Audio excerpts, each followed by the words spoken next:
मोदी आज सुबह 11 बजे वीडियो कॉन्फ्रेंसिंग के जरिए 10 प्रदेशों के 54 जिलों के जिलाधिकारियों से बात करेंगे और जिलाधिकारियों से कोरोना से बचाव को लेकर फीडबैक भी लेंगे।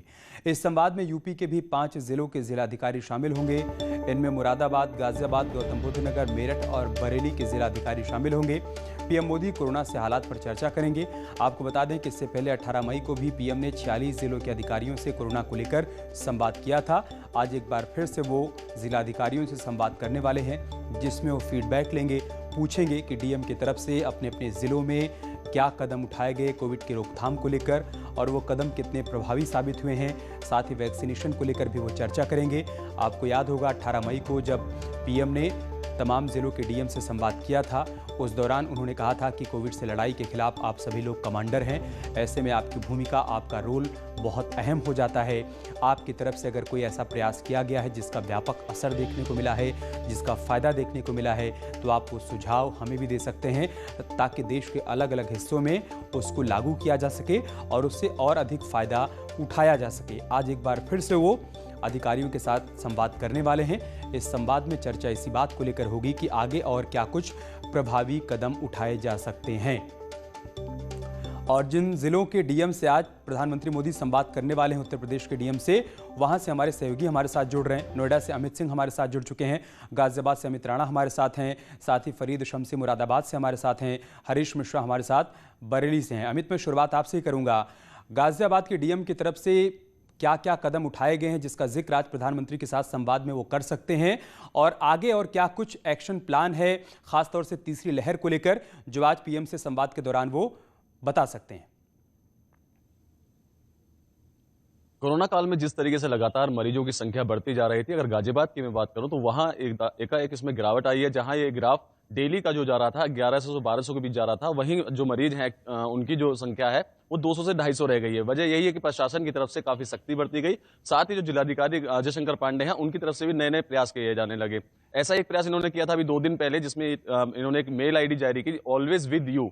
इसके अंतर्गत जो लोग ऐसे हैं जिनके घर के मुखिया की डेथ हो गई है और वो अपने परिवार को नहीं देख पा रहे हैं, तो ऐसे में उनके डेथ सर्टिफिकेट बनाना, उनका वारिसान बनाना या उनके जो भी लोन्स वगैरह हैं उन सबको क्लियरेशन करने के लिए एक टीम गठित कर दी जाती है। उस मेल पर जैसे ही आप मेल करेंगे और बताएंगे कि मुझे ये दिक्कत है, तो उस मेल के जरिए ये जो जिलाधिकारी के पास जाएगी, वहीं से इसको एक अधिकारी को नियुक्त कर दिया जाता है। वो तमाम ऐसी सुविधाएं उनको देते हैं जिसके तहत जो पीड़ित परिवार है उन पीड़ित परिवारों तक वो तमाम चीजें चली जाती हैं। मसलन उनका डेथ सर्टिफिकेट बनना हो या वारिसान बनना हो या उनके बैंक का कोई काम रुका हुआ है या उनका लोन का कोई काम रुका हुआ है, तो ऐसे में इस पहल को बेहद ही सराहा भी जा रहा है। और संभवतः इसी बात को लेकर वो आज जो चर्चा की जाएगी प्रधानमंत्री मोदी द्वारा जिलाधिकारियों के साथ, तो संभवतः इस प्रयास को भी वो उसमें बता सकते हैं।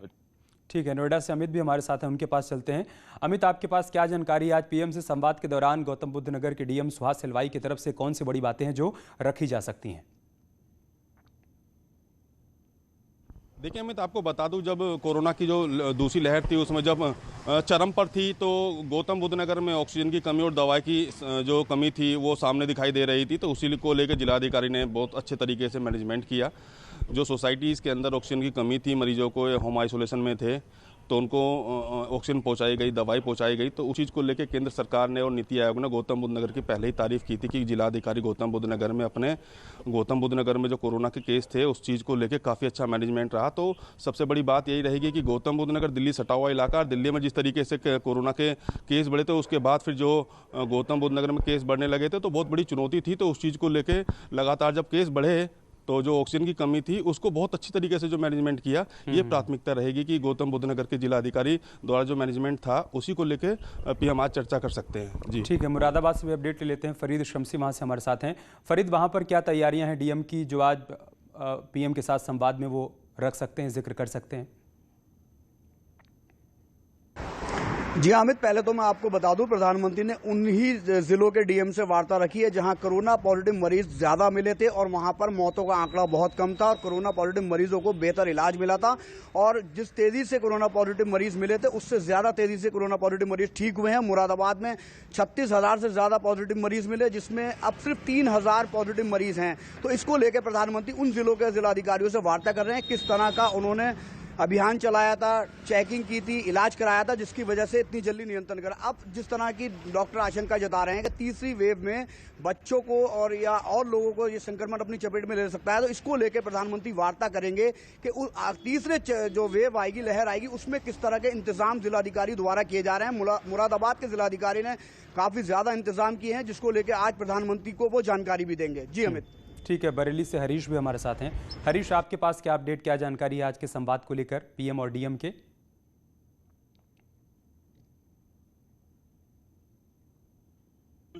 जिलाधिकारी बरेली से बात करेंगे और जो पीएम बात करेंगे उनका मुख्य उद्देश्य ये रहेगा कि बरेली में ऐसी क्या चीजें की कमी है जिनको सरकार के द्वारा पूरा किया जा सके।